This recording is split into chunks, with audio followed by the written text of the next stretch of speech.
वेद प्रचार मंडल जालंधर द्वारा doctor Anoop Kumar principal के मार्गदर्शन एवं मंडल के महासचिव रोशनलाल आर्य के सानिध्य में अंतः महाविद्यालय वैदिक भाषण प्रतियोगिता का आयोजन डीएवी कॉलेज जालंधर में 23 फरवरी 2026 को किया गया। समारोह की अध्यक्षता doctor Neelam Sethi, director GRD group of institutions Phagwara ने की। समारोह का उद्घाटन मुख्य अतिथि वनीत धीर, मेयर तथा विक्रांत वर्मा, सहायक आयुक्त नगर निगम जालंधर ने दीप प्रज्वलित करके किया।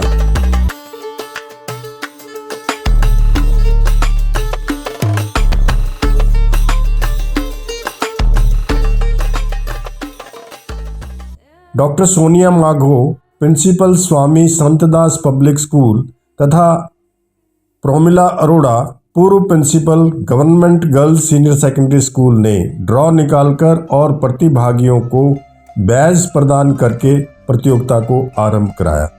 अतिथियों का स्वागत रोशनलाल आर्य, ज्योति स्वरूप कंबोज, बॉबी मल्होत्रा, रितु तलवाड़, मधु शर्मा, अनीता कंबोज, प्रिंसिपल रीना वालिया एवं मंडल के अन्य पदाधिकारियों ने किया।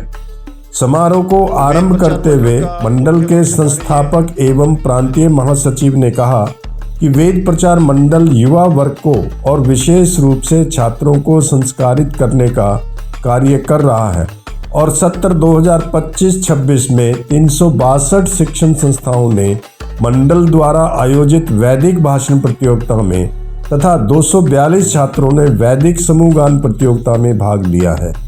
मुख्य अतिथि वनीत धीर ने कहा, छात्रों में वैदिक संस्कृति का प्रचार और प्रसार बहुत ही सराहनीय एवं पुनीत कार्य है।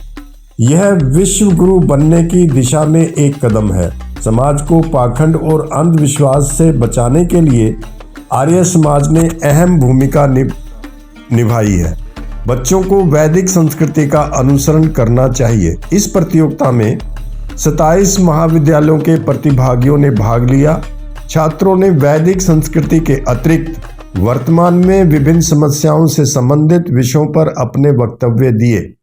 प्रोफेसर सोमनाथ शर्मा, प्रोफेसर सुरेश शर्मा और प्रोफेसर किरण सी खन्ना ने निर्णायक की भूमिका निभाई। कॉलेज के वाइस प्रिंसिपल डॉक्टर कुंवर राजीव ने अपने संबोधन में सभी का स्वागत करते हुए कहा कि हम सभी को मिलकर वेदों के संदेश को जन जन तक पहुंचाने के लिए हर प्रकार से प्रयास करना चाहिए। प्रिंसिपल डॉक्टर नीलम सेठी ने कहा कि हमें प्रतिभागियों द्वारा दिए गए भाषणों में निहित संदेश को अधिक से अधिक लोगों तक पहुंचाना चाहिए। वेदों में बताए मार्ग पर चलकर हर प्रकार की बुराइयों से बच सकते हैं। हमें अच्छा इंसान बनने के लिए हर संभव प्रयास करना चाहिए। मंच संचालन रितु तलवाड़ तथा प्रिंसिपल मधु शर्मा ने किया। समारोह में आर.के. सेठी, सुभाष शर्मा एवं गणमान्य व्यक्तियों ने भाग लिया। अतिथियों को रोशनलाल आर्य तथा प्रिंसिपल रीना वालिया ने सत्यार्थ प्रकाश भेंट करके सम्मानित किया।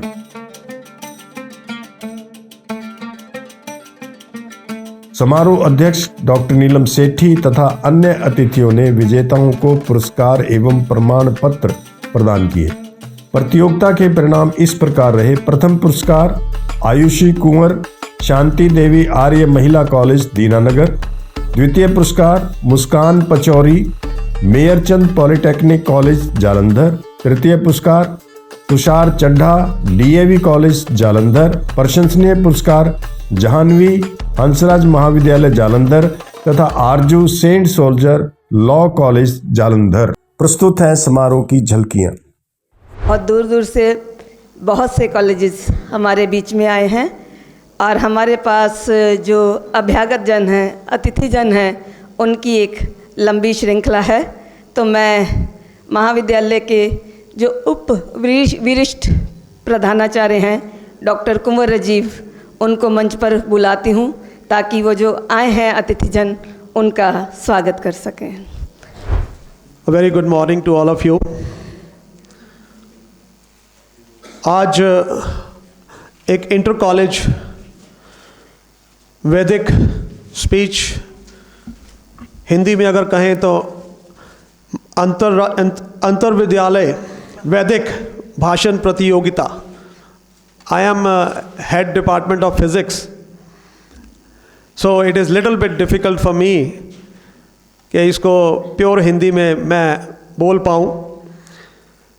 तो उसके लिए, इस प्रतियोगिता के लिए हम सब यहाँ पे इकट्ठे हुए हैं, जिसके लिए हमारे मुख्य मेहमान में Shri Vikrant Varma ji, assistant commissioner municipal corporation Jalandhar हमारे बीच उपस्थित हैं। विनीत धीर जी ने, जो मेयर जालंधर हैं, उन्होंने आना था बट अपनी व्यवस्थाओं के बीच में वो यहाँ नहीं पधार सके, पर उन्होंने अपनी शुभकामनाएं भेजी हैं। उनके साथ बैठे doctor RD. Tiwari, x head department of Sanskrit, वो भी हमारे बीच उपस्थित हैं। मैं उनका भी तहे दिल से स्वागत करता हूँ। ये सारा प्रोग्राम जो है, ये वेद प्रचार मंडल द्वारा हमारे कॉलेज में करवाया जा रहा है। तो वी आर ब्लेस्ड कि they have committed to organise this function, this competition function in our college, and I welcome all the members of Ved Prachar Mandal, including Shri Roshan Arya ji, Madhu Sharma ji जो हमारे बीच उपस्थित हैं, किरण अरोड़ा जी जो अभी नहीं आए हैं, सोनिया मागो जी हमारे बीच पधार चुके हैं, श्री प्रोमिला अरोड़ा जी पूर्व principal government college senior secondary school हमारे बीच हैं, डॉक्टर सोनिया मागो प्रिंसिपल स्वामी संतदास स्कूल हमारे बीच में उपस्थित हैं, और बाकी जितने भी मेंबर्स ऑफ वेद प्रचार मंडल, मैं आप सबका अपने कॉलेज में आने पे तहे दिल से स्वागत करता हूं, और मैं शुभकामनाएं देता हूं कि ये प्रोग्राम जो है ये अपने आप ये कंप्लीट हो और ये सक्सेसफुल हो। और बच्चों के लिए एक मैसेज देना चाहूँगा कि आज जो कंपटीशन होने जा रहा है, इसमें कुछ विजेता होंगे, कुछ नंबर 2 भी होंगे, कुछ 3 भी होंगे, बट जो मैंने अपनी ज़िंदगी में उतारा है मैं आपके साथ ज़रूर शेयर करूँगा कि आज आप इसको कंपटीशन की भावना से मत देखिएगा। जो कोई भी बोल रहा है, जो भी कोई वक्ता या कोई स्टूडेंट या कोई टीचर या कोई प्रिंसिपल यहाँ पे बोलेंगे, आप इसको ये मान के चलिएगा कि ये दिन आज आपके लिए है, आपको नेचर ने यहाँ पे भेजा है, और आज कोई ऐसा पॉइंट होगा जो आपको अच्छा लगेगा, और उसको अच्छा लगना काफ़ी नहीं है जब तक कि आप उसको अपनी ज़िंदगी में नहीं उतारते। सुनने वाले बेटर हैं ना सुनने वालों से, बट उनसे भी जो सबसे ऊपर होते हैं वो ये हैं जो चीज़ सीखी, जो चीज़ अच्छी लगी, उसको अपनी ज़िंदगी में उतार लेते हैं। क्योंकि अगर आप अपनी ज़िंदगी में उतारोगे तो ही ज़िंदगी में कुछ बदलाव होगा, अदरवाइज़ सिर्फ सुना, कंपटीशन किया और चले गए, ये 1, 2, 3 दिन में आपकी मेमोरी में डाउन जाता जाएगा। आज ये 100% पे है, 2 दिन बाद 70%, फिर 30%, एंड देन फिर सिर्फ इतना याद रहेगा कि वहाँ पे एक फंक्शन हुआ था, विक्रांत जी आए थे, कुछ प्रिंसिपल आए थे, दैट्स इट। उसका कोई भी फ़ायदा नहीं होने वाला। मैं ऐसे लोगों को जानता हूँ जिन्होंने बहुत सारी किताबें पढ़ी हैं, बट स्टिल ज़िंदगी ऑर्डनरी है, ज़िंदगी में कुछ बदलाव नहीं है। तो किताब पढ़ना और उसका जिक्र करना काफ़ी नहीं होता। हर चैप्टर में, हर पेज में कुछ ऐसा ढूंढा कीजिए कि कुछ ऐसा इसमें मुझे फाइंड आउट करना है जो मुझे ज़िंदगी में उतारना है। कई बार मैं बड़े फ़ख्र से कहता हूँ कि मैंने अपने सब्जेक्ट फ़िज़िक्स के अलावा 70-80 किताबें पढ़ी हैं, बट एक भी कंप्लीट नहीं की। लोग कहते हैं कि इसमें फ़ख्र वाली कौन सी बात है। इसमें यही फ़ख्र है कि मैं जब शुरू करता हूँ तो यही ढूंढता हूँ कि मुझे इसमें से कुछ मिले और उसको मैंने ज़िंदगी में उतारना है, फिर उसको मुझे अपनी आदत बनाना है, और वो आदत जो है वो बनती है 21 दिन में। और अगर आप उसको 66 डेज में पूरी तरह से प्रैक्टिस कर लो तो वो अपनी आपकी ज़िंदगी का हिस्सा बन जाती है। तो इस वजह से जब मुझे हर पहले पेज पे दूसरे पेज पे कुछ ना कुछ मिलता है, मैं किताब बंद करके उसको अप्लाई करता हूँ कि पढ़ते जाओ, आगे चलते जाओ, उसका कोई फ़ायदा नहीं होने वाला। So once again I welcome all the guest जो वेद प्रचार मंडल की तरफ से आए हैं और हमारे चीफ गेस्ट जो हमारे बीच पधारे हैं, all the teachers, principals, ex principals and my dear students. मैं आप सबको शुभकामनाएं देता हूं कि आज का दिन आपका शुभ हो। Thank you so much. ओम। महाविद्यालय वैदिक भाषण प्रतियोगिता में उपस्थित सम्मानित सभी साथी, सम्मानित मंच, प्रोफेसर त्रिवेदी जी, प्रिंसिपल साहब, मेरे साथ म्युनिसिपल कॉरपोरेशन जलंधर में मेरे साथी विक्रांत वर्मा जी, जॉइंट कमिश्नर, सभी रिस्पेक्टेबल जजेस, प्यारे बच्चों, बड़ा ही अच्छा लगा आज के इस कार्यक्रम में उपस्थित होकर। और मैं स्पेशली डीएवी कॉलेज के साथ मेरी फैमिली का, मैं प्रिंसिपल साहब से बात कर रहा था, बहुत ही पुराना हम लोगों का रिश्ता। मेरे फादर साहब भी इसी कॉलेज में 2 साल उन्होंने शिक्षा ग्रहण की। उसके बाद लुधियाना, आर्य कॉलेज लुधियाना, जो एक आर्य समाज की ही संस्था है, उसमें उन्होंने 38 साल एज ए वाइस प्रिंसिपल वो रिटायर हुए। पॉलिटिकल साइंस उन्होंने पढ़ाई। मेरी शिक्षा भी आर्य कॉलेज लुधियाना में ही हुई। सो मैं समझता हूँ कि जो संस्कार आर्य समाज के द्वारा बच्चों को दिए जाते हैं, अगर हमारे देश की संस्कृति उसको आगे बढ़ाना है, समाज को आगे बढ़ाना है, तो उसमें आर्य समाज का बहुत बड़ा योगदान मैं समझता हूँ। चाहे इस समय एआई का युग आ गया, मॉडर्नाइजेशन का युग आ गया, पर अगर भारत को विश्व गुरु का सपना हम लोग देखते हैं तो उसमें जो हमारी आने वाली पीढ़ियां हैं, हमारे नौजवान बच्चे हैं, इनको अच्छे संस्कार देने बहुत ज़रूरी हैं। और उसी कार्य को बखूबी आर्य समाज बहुत अच्छे तरीके से निभा रहा है।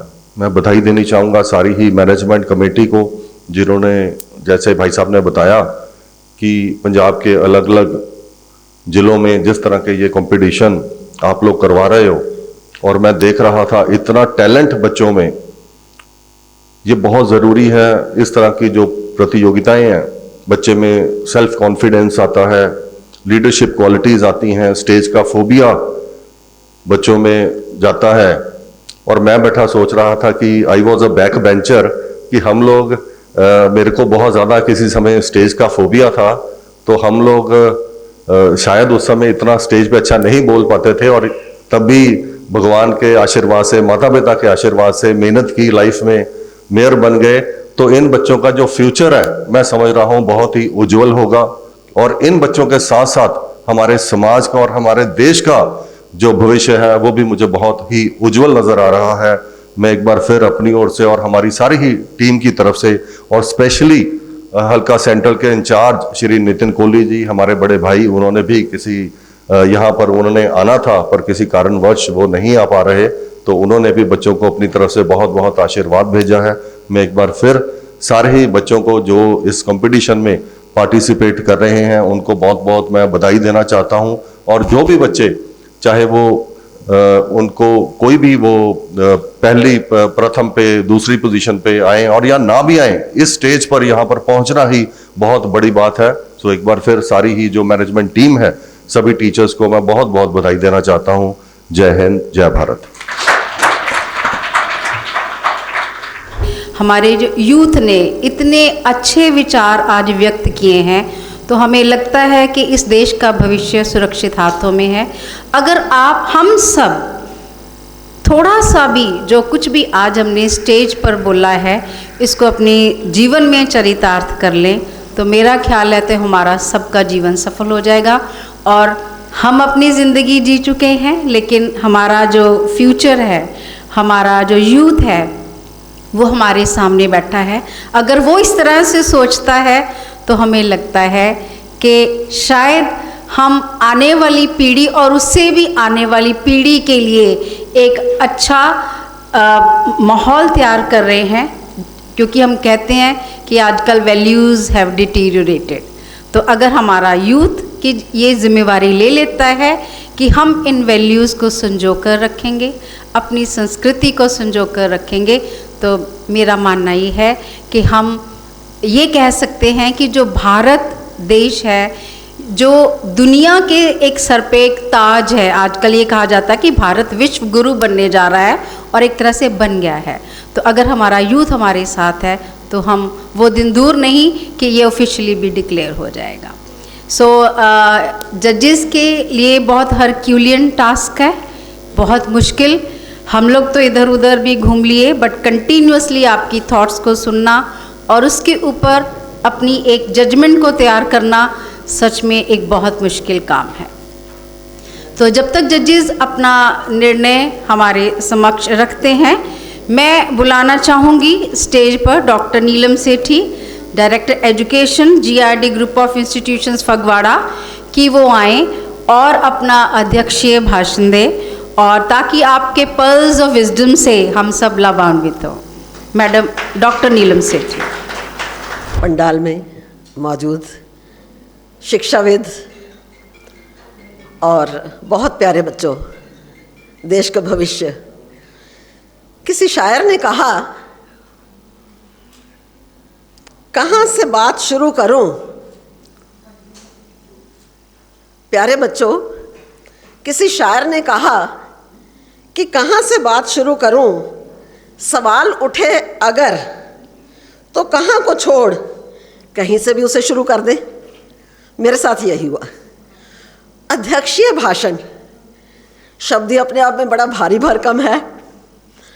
याद आता है वो मंच, DAV का बहुत बड़ा, इसी संस्थान का, बड़े संस्थान का बड़ा, सबसे बड़ा ऑडिटोरियम। आज से डॉक्टर साहब आधी शताब्दी पूर्व, 50 वर्ष पूर्व, मेरे पतिदेव DAV जालंधर के एलुमनाई यस सामने ही बैठे हैं, कहते हैं कि मुझे अपने कॉलेज के लिए नॉस्टैल्जिया आ रहा है, मैं भी जाऊंगा। तो मैं इसी मंच से, ऑडिटोरियम दूसरा था, बहुत बार हम लोग बहुत बड़ी शील्ड लेकर जाते थे। वो तो उन दिनों लकड़ी वाली होती थी, लकड़ी वाली और चांदी जड़ी, थोड़े पैचेस चांदी चांदी जैसे लगे होते थे। तो वो बड़ी बड़ी शील्डें हम लोग लेके जाते रहे इसी मंच से।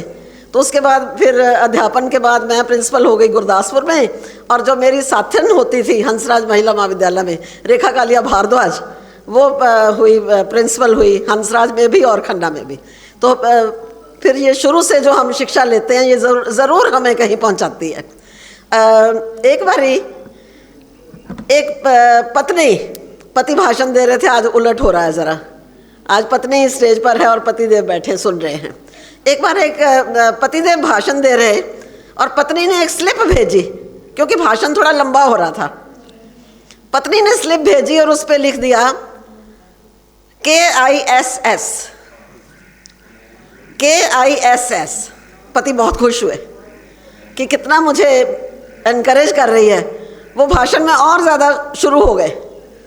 बाद में मैंने कहा, आप इतना लंबा चले गए, इतना लंबा भाषण क्यों दिया?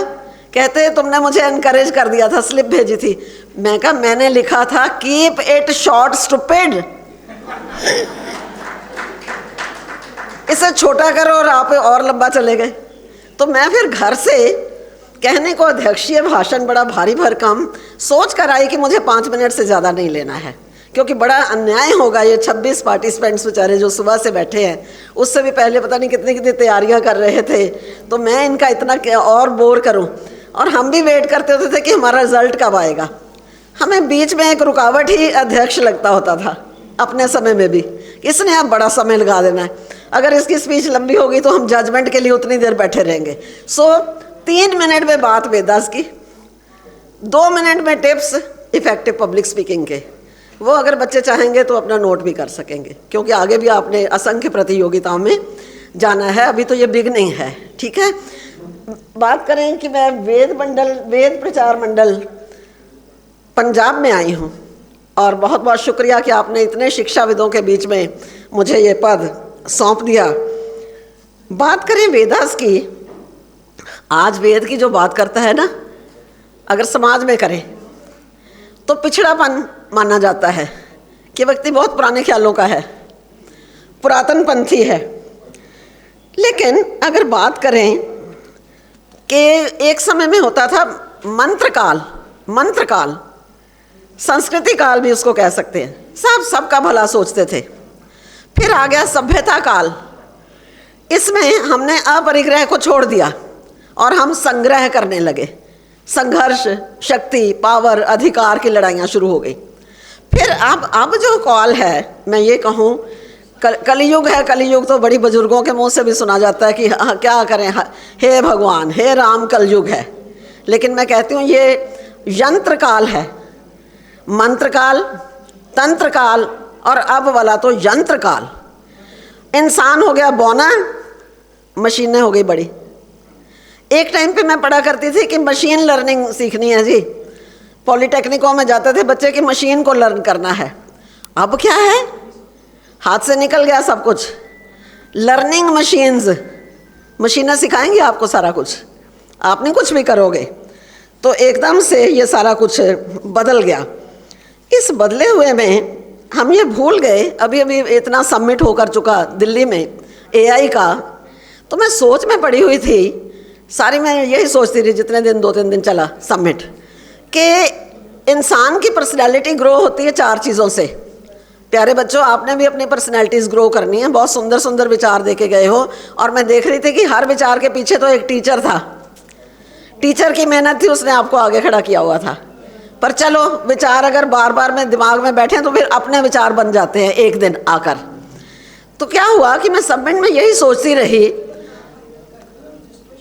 कि इंसान तो बनता है 4 चीज़ों से, उसकी पर्सनैलिटी तो ग्रो होती है 4 चीज़ों से, उसके फिजिकल सेल्फ से, उसके मेंटल सेल्फ से, उसके इंटेलेक्चुअल सेल्फ से, और लास्ट में उसके स्पिरिचुअल सेल्फ से, स्पिरिचुअल डायमेंशन से।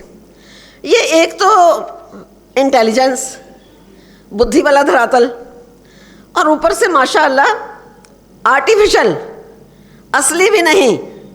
इस सत्यमेव जयते के देश में अब सच नहीं पता लग रहा है, इतने डीप फेक्स आ रहे हैं, इंसान कंफ्यूज हो जाता है। ये अगर रीलों में कहीं पड़ जाओ आप तो, कि ये असल है कि ये नकल है।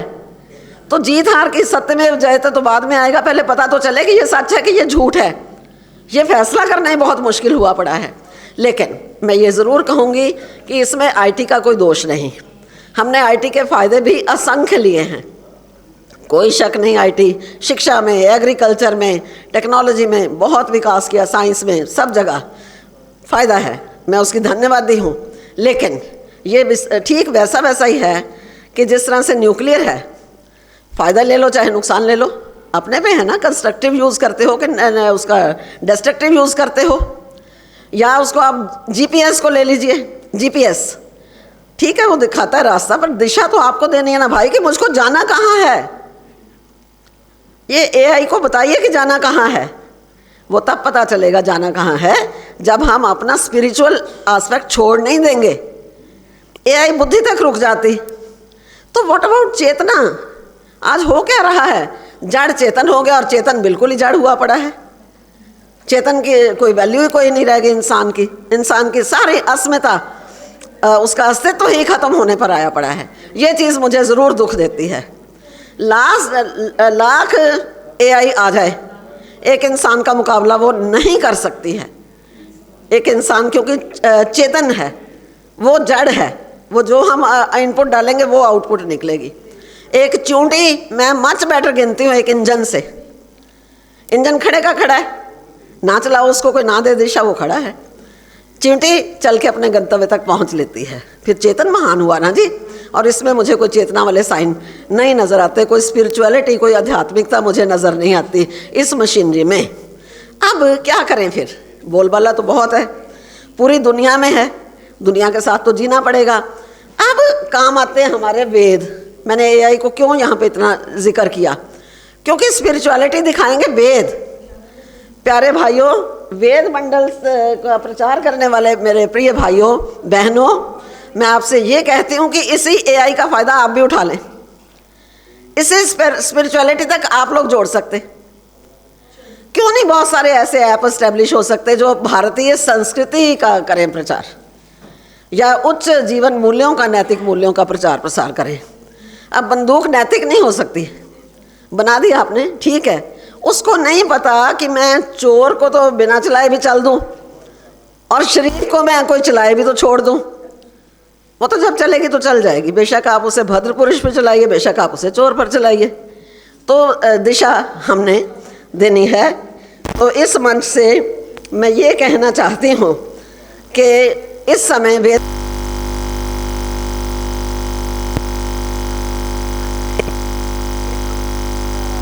एक डिजिटल युग है, उससे हम बच तो सकते नहीं हैं। हम अपने वेद, वेदांत, वेदांग, उपनिषद, पुराण, श्रुतियाँ, ब्राह्मण ग्रंथ, अब क्या गिनाऊं मैं, कितना कुछ हमारे पास है। हमारे 6 शास्त्र, दर्शन, सांख्य, वैशेषिक, न्याय वगैरह, इन सब का भी प्रसार फैलाव हम AI के द्वारा कर सकते हैं। सिर्फ सोचने की बात है सारी। तो मेरी सोच इधर को जाती है। तो राग जाए दिशाओं में बिखर, पथ हो जाए उज्जवल, स्वर्ग का गंधर्व इस धरा पर आए उतर। बस इतनी सी प्रतीक्षा मुझे भी है तो तुझे भी है, तुझे भी है तो मुझे भी है। ये तो बात हुई वेदास की, कि वेदास को आज फिर कैसे आगे तक हम ले जाएं, उसका प्रचार प्रसार हम कैसे करें। बहुत अच्छा उपराला आप लोगों ने किया है, बड़े बड़े अच्छे थॉट्स सामने आए। टीचर्स जो कि फाउंटेन ऑफ नॉलेज होते हैं, उन्होंने बड़ी मेहनत की, मैं बधाई उनको भी देती हूँ। विद्यार्थी को बहुत खड़ा किया, लेकिन कुछ कमियाँ अभी भी बोलने वालों में। ज़्यादा वक्ता बहुत अच्छे थे, कुछ कहने की ज़रूरत उनको नहीं है ज़्यादा वक्ताओं को, लेकिन मैं कुछ कहना चाहती हूँ। अब चाहो तो 2 मिनट में मैंने एट्रीब्यूट दे देने हैं एक सफल वक्ता बनने के, सिर्फ 2 मिनट में, घड़ी मिला लेना, बेशक नोट करना चाहो तो कर सकते हो। वैसे मैं कार्यशालाएं लेती हूँ, इफ़ेक्टिव पब्लिक स्पीकिंग की कार्यशालाएं मैं लेती हूँ, वर्कशॉप्स में बहुत जगह ले चुकी हूँ, दूर दूर तक, फतेहगढ़, चूड़ियाँ, गुरदासपुर, धारीवाल, इधर लोकल भी, अपने जलंधर, लुधियाना साइड भी। तो वहाँ तो 2-3 घंटे में ट्रेनिंग हो जाती है ना, एक दिन में 10 से 2 समझ लीजिए या इस तरह से। लेकिन मोटे मोटे सूत्र मैं आपको दे रही हूँ, नोट करना चाहें तो करें, आपकी मर्जी, आपकी खुशी है। पहले तो स्टेज फियर झाड़ना पड़ेगा। स्टेज फियर, लिंकन जब अपने अमेरिका का राष्ट्रपति बना था तो उसको स्टेज फियर था। स्टेज फियर बड़ों बड़ों को होता है, कोई बड़ी बात नहीं है। स्टेज फियर को झाड़ दीजिए, वो तभी होगा कि जब बार बार आप मंचों पर जाएंगे। मुल्ला नसरुद्दीन भीगा हुआ और भागा हुआ सड़क पे दौड़ रहा था। किसी ने कहा, मुल्ला क्या हुआ, भीगे हुए भागते जा रहे हो और सड़क पर? कहता, मैंने आज दिन से कसम खाई है, जब तक मुझे अच्छी तरह तैराकी नहीं आ जाती, जब तक मैं अच्छी तरह तैरना नहीं सीख जाता, मैं तालाब की ओर मुँह भी नहीं मैंने करना। तो भैया सड़कों पे सीखोगे, तैरना सड़कों पे होता है क्या? तालाब में तो उतरने का एक दिन जोखिम उठाना ही पड़ेगा। तो आप स्टेज फियर को दूर करें। Triple P, practice, practice and practice, ठीक है। फिर प्रैक्टिस के बाद विषय को अच्छी तरह करके आ जाइए, शालीनता के साथ आइए मंच पर और माइक को पहले अपने आते हुए अपने अनुकूल सेट करिए। मैंने बड़े बड़ों को देखा है, अब क्या कहना, इस देश में बहुत पहुंच जाते हैं, बहुत ऊंची सीटों पर पहुंच जाते हैं। माइक कहीं, व्यक्ति कहीं। माइक ज़मीन को छू रहा होगा और इंसान बोली जा रहा है जहाँ बोल रहा है, कोई सुने ना सुने ये उसकी हेडेक नहीं है, ठीक है। या माइक बहुत ऊंचा, और ये तो हम लोग ट्रेनिंग देते हैं कि 6 इंच की दूरी माइक से होनी चाहिए, अपने चिन लेवल से। ये आप ध्यान रखें। और जानबूझकर जब आप आएँ तो ज़रा सा डायस को ज़रूर हिलाएं, ज़रा सा माइक ज़रूर ठीक करें, भले इतनी ज़रूरत ना भी हो। उससे क्या होगा कि यू आर फुली कॉन्फिडेंट, आपका कॉन्फिडेंस लेवल उससे झलकेगा। फिर आकर क्या करें, 3 सेकंड का पॉज भी दे लो। एकदम नहीं आते, चालू नहीं हो जाना, कोई इतनी हरी नहीं है। 3 सेकंड का पॉज दे लीजिए, उससे क्या होगा, आपकी सांस नॉर्मल हो जाएगी और आप ऑडियंस के साथ कंफर्टेबल हो जाएंगे। फिर ज़रा सा मुस्कुरा दीजिए, $1 बिलियन स्माइल दे दीजिए, आपका जाता क्या उसमें। ऑडियंस को लगेगा कि आप उनके हैं और वे आपके हैं, और कुछ नहीं है स्माइल में, एक प्लेजेंटनेस है। आँखों से संपर्क अवश्य कीजिए।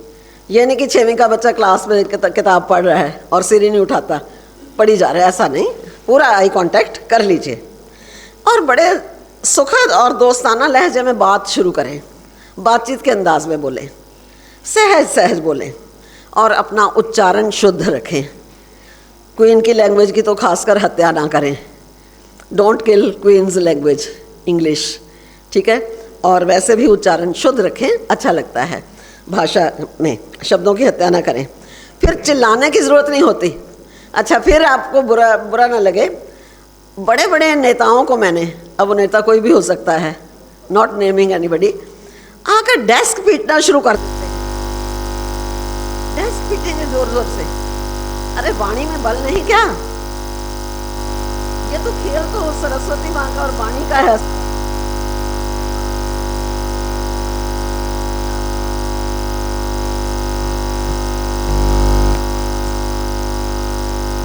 ये चिल्लाएं नहीं, सहज सहज बोलें।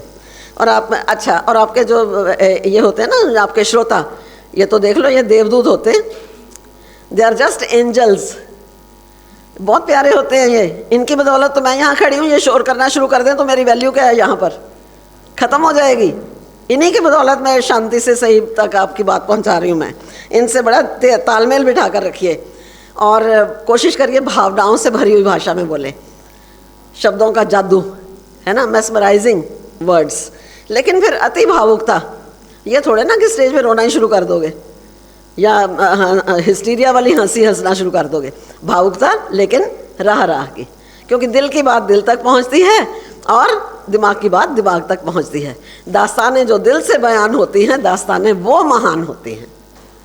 दास्तानें जो दिल से बयान होती हैं, दास्तानें वो महान होती हैं। तो ठोस और यकीनी बात करें, बात भी जितनी करें बड़ी ठोस और यकीनी सी करें, और इशारों का ज़्यादा प्रयोग ना करें। बॉडी लैंग्वेज नेचुरल आने दो, जितनी सहज आती है। मैं एक बार स्कूल की किसी प्रतियोगिता की जज बनी, निर्णय कर रही थी, तो एक जज कहते इसको अवश्य मिलना चाहिए पुरस्कार। वो बच्चा क्या कह रहा था, उसके जेस्चर इतने ज़्यादा थे कि उसके कंटेंट पे ध्यान ही नहीं जा रहा था किसी का। वो कहता था, आदरणीय अध्यक्ष महोदय एवं निर्णायक मंडल एवं प्यारे श्रोतागण, ये धरती, ये आकाश। मेरा सारा ध्यान उसकी बॉडी लैंग्वेज में ही रह गया।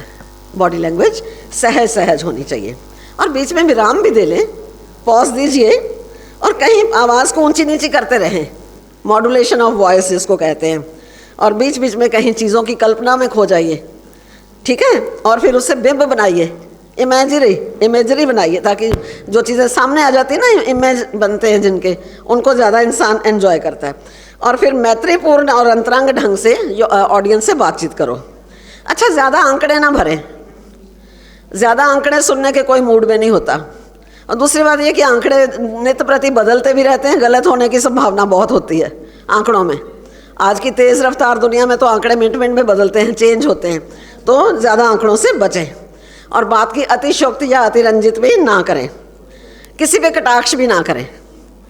व्यंग चुभ जाता है। अभी वो शब्दों के बल पे बहुत सुंदर बच्चा एक कह के गया था कि मूर्ख कहा तो पता लगा ना क्या असर आता है, तो फिर ओम का असर क्यों नहीं पता लगता है ना, कि कितनी उसमें शक्ति है। इसलिए किसी पे कटाक्ष ना करें।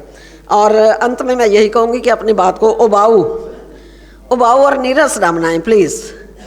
रोचक ढंग से कहिए जितना कहा जाता है, ठीक है। तो सारे टिप्स जिस दिन आप लागू कर देंगे ना, तो होगा पता क्या, फिर it will be your day, तब आपका दिन होगा। अब जजेस इनको अवार्ड देंगे, उनका मज़ा ही होगा। वो कितने आकाश में होंगे इस समय, उनके पाँव ज़मीन पे नहीं पड़ने वाले हैं। पुरस्कार चीज़ ही ऐसी है, ठीक है। तो फिर तो आप बड़े शान से कहेंगे, क्या कहेंगे जब सारे टिप्स लागू करके स्पीच करेंगे यहाँ पर, तो आप कहेंगे, एक तिफल दबिस्ता है फला तू मेरे आगे। मैं प्लेटो को क्या समझता हूँ, वो तो एक तिफल है, मेरे सामने बच्चा है किसी पाठशाला का, किसी मदरसे का। एक तिफल दबिस्ता है फला तू मेरे आगे, क्या मुँह है करे अरस्तु चू मेरे आगे। खामा है यही, खामा लेखनी, खामा है यही कि किस किस को मैं बांधूं, बादल से चले आते हैं मजमू मेरे आगे। सब्जेक्ट आई जा रहे हैं, मुझे नहीं समझ आ रही कि मैं इन सारे सब्जेक्ट्स को किस तरह से अपनी वाणी में बांधूं। बहुत बहुत आपका शुक्रिया। तो पब्लिक स्पीकिंग एक ऐसा इफ़ आई से कि स्किल है जो हर किसी में नहीं आ सकता. A PhD degree holder person may feel nervous on the stage, whereas a student of grade 5 may show more confidence. ये एक स्टेज फोबिया, स्टेज फियर होता है. जो आज की जनरेशन है उनका स्टेज फोबिया, स्टेज फियर थोड़ा जल्दी ही रिमूव हो जाता है क्योंकि उनको अपॉर्चुनिटीज़ बहुत मिलती हैं. तो ma'am thank you so much. आपने बहुत अच्छे तरीके से एक जिसे आपने जो एग्जाम्पल खुद ही एक दे दी है कि ऑडियंस को बांध के रखना. जब हर कोई बोल रहा है आप ऐसा क्या करें कि ऑडियंस आपकी बात सुने. तो मैम ने एक आपके सामने एक लिविंग एग्जाम्पल अपने शब्दों के द्वारा, अपने एड्रेस के द्वारा आपको दी है. आई थिंक आपने बहुत कुछ उनसे ये ग्रहण किया होगा. तो हम इस इवेंट के कंक्लूजन की ओर बढ़ रहे हैं, लेकिन उससे पहले हमारे बीच में डॉक्टर R.D. तिवारी, रिटायर्ड विभागाध्यक्ष संस्कृत विभाग DAV कॉलेज मौजूद हैं. तो सर ज्ञान का भंडार हैं. मैं भी DAV कॉलेज की स्टूडेंट रह चुकी हूँ, but of course my department was English, लेकिन सर को हमने उस टाइम पे भी सुना हुआ है. और हम मेरी कुछ क्लासमेट्स सर के क्लास में पढ़ा करती थी. तो इनके उस टाइम पे सर मैं एक ज़रूर शेयर करना चाहूँगी कि मैंने पहली बार ज़िंदगी में देखा था कि संस्कृत का प्ले इनेक्ट हुआ था स्टेज के ऊपर. I am talking of 85-86. तो उस टाइम पे, और वो इतना ज़बरदस्त हिट हुआ था. तो मेरे क्लासमेट्स उसमें पार्टिसिपेट कर रहे थे क्योंकि मैं संस्कृत विभाग में नहीं थी, हिंदी और संस्कृत विभाग का था और संस्कृत का ही प्ले था. तो सर मैं आपको आदर सहित निमंत्रण देती हूँ कि आप आएँ, थोड़ा सा ज्ञान के छींटे आप हमारे ऊपर भी डालें. ओम वातजातमयोगातम अतीतातम कपीश्वरम अवदातम कृताघातम जातापातम नमाम्यहम्.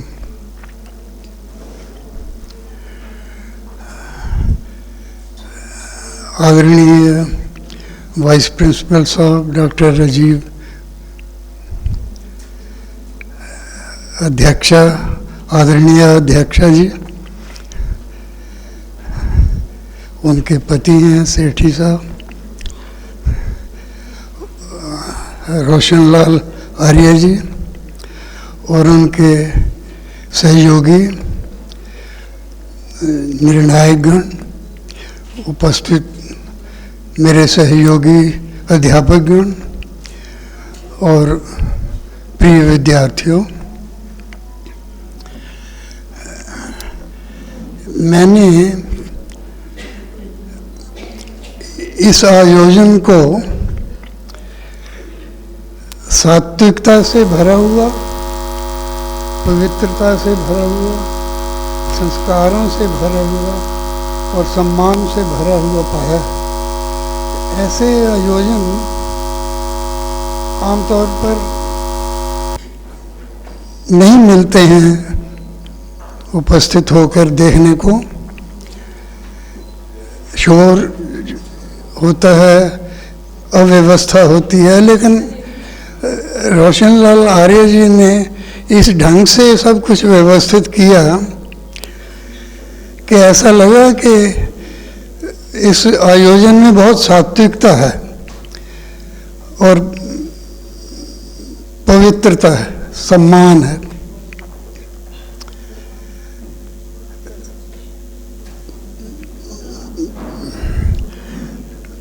विद्यार्थियों के लिए मैं एक दो बातें ज़रूर कहूँगा कि उन्होंने बहुत मेहनत की है.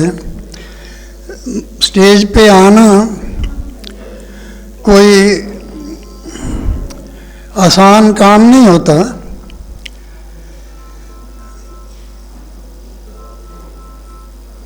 कुछ एक दो लोग जो भूल गए उनको हतोत्साह नहीं होना चाहिए.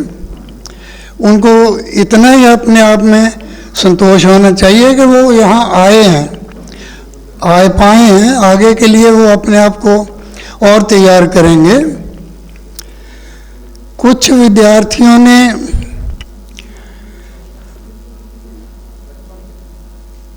कुछ विषय को, कंटेंट्स जो होते हैं ना, उनको थोड़ा ठीक ढंग से प्रस्तुत नहीं किया, उसमें कुछ त्रुटियां मुझे लगी।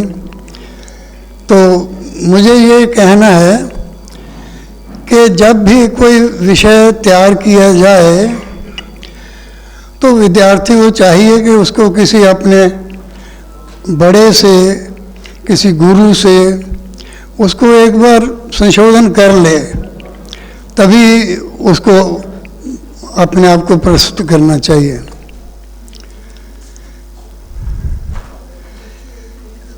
एक और देखा है कि लड़कों की भागीदारी कम रही है, लड़कियों ने खूब हिस्सा ज़्यादा लिया है, तो लड़कों को भी आगे आना चाहिए। ये ऐसा एक मंच आर्य जी ने बनाया हुआ है, वेद प्रचार मंडल, कि बच्चों के चरित्र निर्माण का ये मंच है। उन्होंने जितने विषय सूची बनाई हुई है वो भारतीय संस्कृति को उजागर करती तो है, सारे विषय करते हैं, लेकिन विद्यार्थियों को संस्कारित करने के भी बहुत बढ़िया विषय हैं।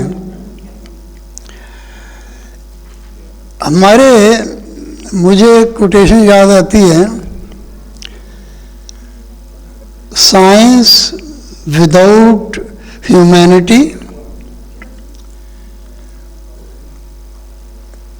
Politics without sincerity, commerce without morality, or all useless and harmful also. Education without character, इसमें एक ऐड और होना था, मैं भूल गया था, all are useless and harmful also. अगर पढ़ाई में चरित्र निर्माण नहीं होता है ना, तो वो उस पढ़ाई का कोई बहुत फ़ायदा नहीं होता। आजकल हमारे सिलेबस ऐसे बनते हैं जिसमें चरित्र निर्माण की कोई बात नहीं है। और ये वेद प्रचार मंडल ने ऐसा बीड़ा उठाया हुआ है कि जे जगह जगह इस कॉलेज में, कभी उस ज़िले में, उस कॉलेज में, उस ज़िले में, उस कॉलेज में, ये जाके जो कार्यक्रम करते हैं और ऐसा मंच बच्चों को देते हैं, इससे बड़ा बच्चों की सेवा का और माध्यम नहीं हो सकता। ये बहुत बड़ा काम करते हैं। मैं आप लोगों से एक प्रार्थना करूंगा कि रोशनलाल आर्य के लिए, अच्छा आप एक सब लोग सोच के बताओ कि क्या कोई ऐसा व्यक्ति है सारे हमारे पंजाब में देख लो या कहीं भी, जो इस तरह के कार्य में जुटा हुआ हो, निस्वार्थ भाव से जुटा हुआ हो और इतने उद्योग परिश्रम से जुटा हुआ हो। तो मैं आप लोगों से प्रार्थना करूंगा कि रोशनलाल आर्य जी के लिए एक बार जोर से ताली जरूर बजा दीजिए।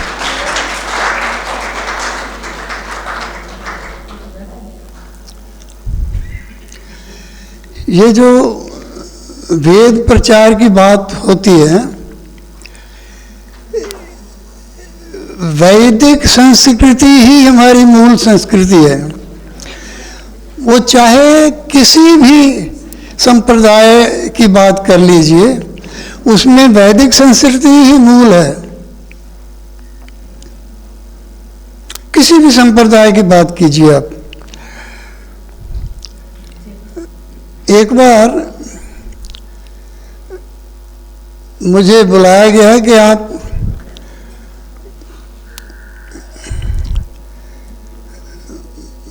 वैदिक संस्कृति पे बोलिए। होशियारपुर की बात है।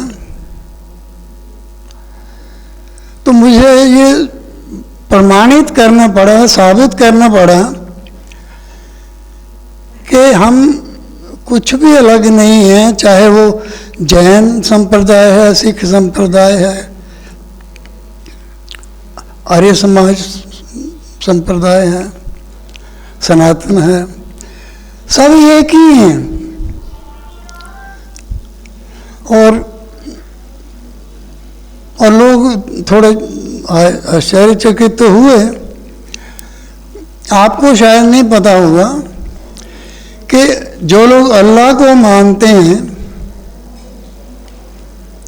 अल्लाह शब्द तो संस्कृत का है, उसका अल्लाह माने माता होता है। अल्लाह शब्द का अर्थ माता है। पाणिनि ने, जो आज से लगभग 2700 साल पहले हुए,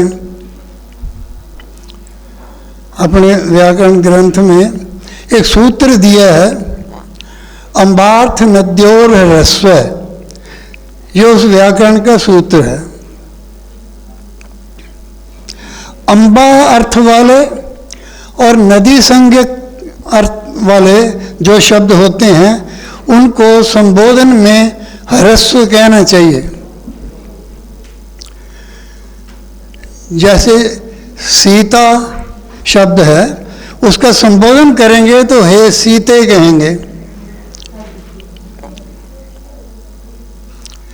तो लेकिन पाणिनि ने अम्बा अर्थ वाले शब्दों के लिए नियम बनाया कि वो ह्रस्व कहे जाएंगे। अम्बा को संबोधन करना है तो हे अम्बे नहीं कहेंगे, हे अम्ब। उन्होंने उस सूत्र के साथ 3 उदाहरण दिए हैं। सूत्र को तो कह दिया कि अम्बा अर्थ वाले शब्दों को संबोधन में ह्रस्व बोलना चाहिए। नीचे उदाहरण दिए, हे अम्ब, हे अक्क, हे अल्ल, ये 3 उदाहरण दिए हैं पाणिनि ने आज से 2700 साल पहले।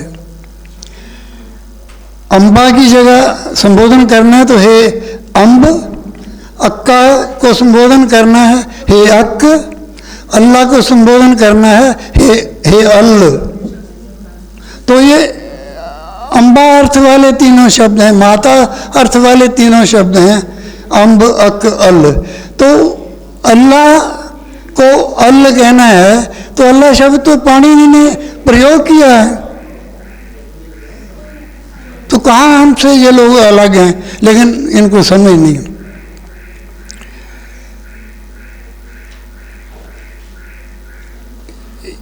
ये इसलिए मैं कहता हूँ कि इंटरफेथ नॉलेज बच्चों को थोड़ी बहुत होनी चाहिए। इंटरफेथ नॉलेज, फेथ किसी का कोई भी हो, कोई बौद्ध हो, जैन हो, सिख हो, कोई फेथ किसी में हो, लेकिन हम सबको इंटरफेथ नॉलेज होनी चाहिए। तो थोड़ा सा सुझाव मैं देना चाहूँगा, अगर वो implement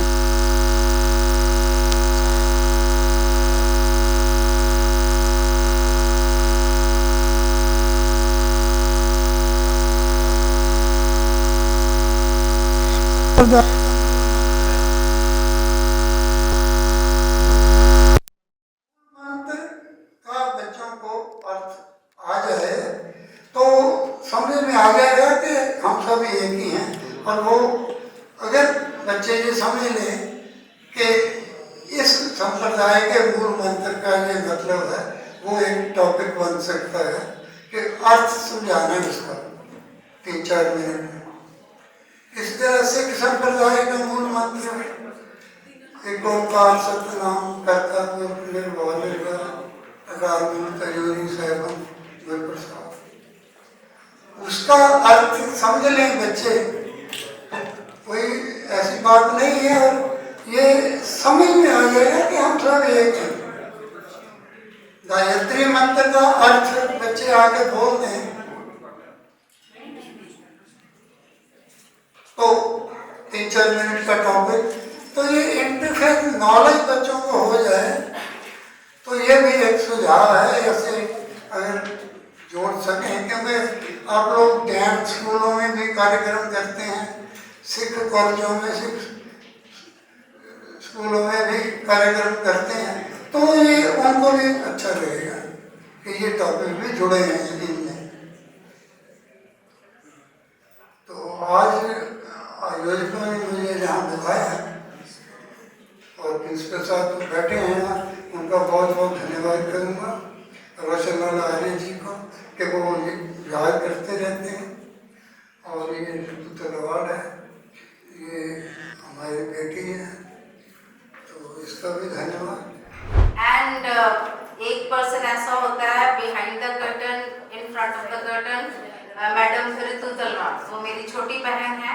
and I would like all of you to applaud the arrangements done by the team of DAV College Jalandhar.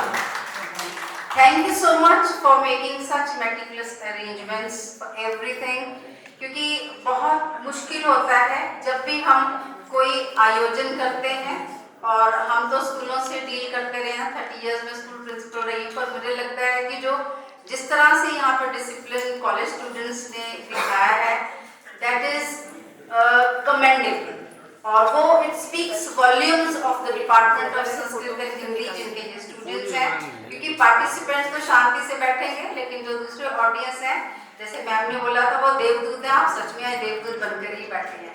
And huge round of applause for all the audience. And thank you sir, thank you so much, thank you madam doctor Neelam Sethi for sparing your valuable time and enlightening all of us। और doctor RD. Tiwari ji को बहुत देर बाद सुनने का मौका मिला, तो लगता है कि आप वापस अपनी स्टूडेंट एज में ही चले जाते हैं। थैंक यू सर, आपने बहुत अच्छी तरह से हमें जो जिंदगी का सार है, आपके ज्ञान का सार है, उसको बहुत अच्छे तरीके से आपने हम सबको वो बताया। Thank you so much. I think the result is ready now. जी, so मैं इनवाइट करती हूँ डॉक्टर सोमदत्त शर्मा जी को कि वो आए और आकर निर्णायक मंडल का जो निर्णय है आप सबके सामने पढ़े। लेकिन जो भाषण प्रतियोगिता है उसमें आप सम्मिलित हुए, विभिन्न कॉलेजों से बहुत सारे प्राध्यापक अपने विद्यार्थियों के साथ सम्मिलित हुए। बच्चों ने बहुत ही अच्छा प्रदर्शन किया है, और लेकिन कॉलेज के विद्यार्थियों की जजमेंट करनी बहुत मुश्किल होती है, और बड़ा मुश्किल काम था ये। और हमने तीनों जजेस ने बड़ी जैसे कह सकते हैं कि बड़ी सूक्ष्म दृष्टि से देख करके कि कौन सा विद्यार्थी कैसे बोलता है, उसका सब्जेक्ट क्या है, उसका उच्चारण क्या है, और उसकी ओवरऑल प्रस्तुतिकरण क्या है, प्रेजेंटेशन क्या है, ये सब हम देखते हैं।